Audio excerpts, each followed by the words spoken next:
Hi, and thanks for logging on to the Daily DVAR Halacha. And here's a brand new halacha for you, and it's for Thursday, 16th day of May, 11th day of Iyar, and we're continuing on in our halachas about how we honor a shul or a beis hamedrash. I think it goes without saying, and it is a halacha, that you're not allowed to just take a tissue and just drop it on the floor of a shul, or your wrapper from a piece of gum or something.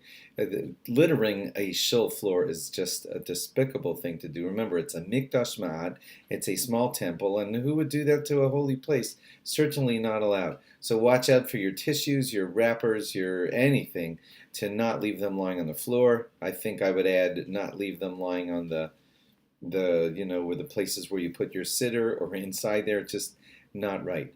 Of course, it would seem that it's a commendable attribute to be one of those people who make certain to pick up errant trash that you see lying around a shul, because it's a tremendous mitzvah. You're honoring and showing your respect for the shul when you pick up pieces of litter that lie around a shul. You know how when you have lunchrooms or public areas or lobbies, you typically have trash cans in the corners so that people have convenient places to put their trash. Well, it's not appropriate to have trash cans placed in the corners of shuls.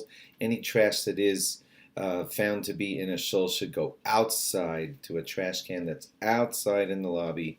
But the convenience of trash cans to get trash out of an area, that's for a lobby or a lunchroom or something like that, or a social hall, but it's not for a sanctuary. The holy place where we daven should not have trash cans inside of it.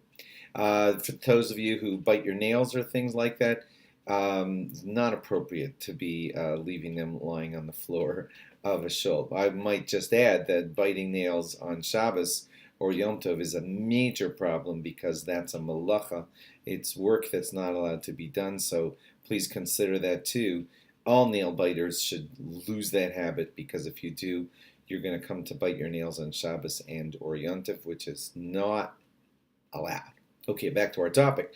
According to the Shulchan Aruch, if you want to take a walk inside of a shul without any specific purpose, just it's nice and you want to walk around in there, it's not really appropriate.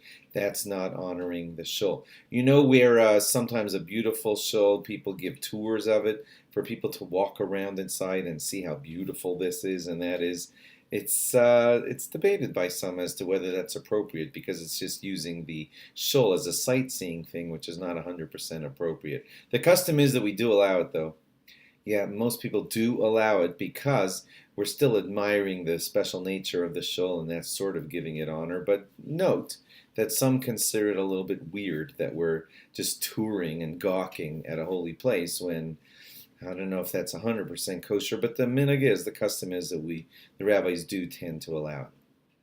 If you're ever going into a shul for the sole purpose of calling out your friend to tell him that you have a question for him or he has a phone call or something, it's not 100% proper to do that, because you walk into the shul and you yank your friend out and you in no way do anything special inside of the shul, and you almost disrespect the shul in that regard. It's not really appropriate. The better thing to do would be to go inside of the shul, sit down for a moment and learn a pasuk of Torah or a sentence of something, or say a tiny bit of Tehillim at least, so you came in for a holy purpose too, and then call your friend out. That's a little bit better.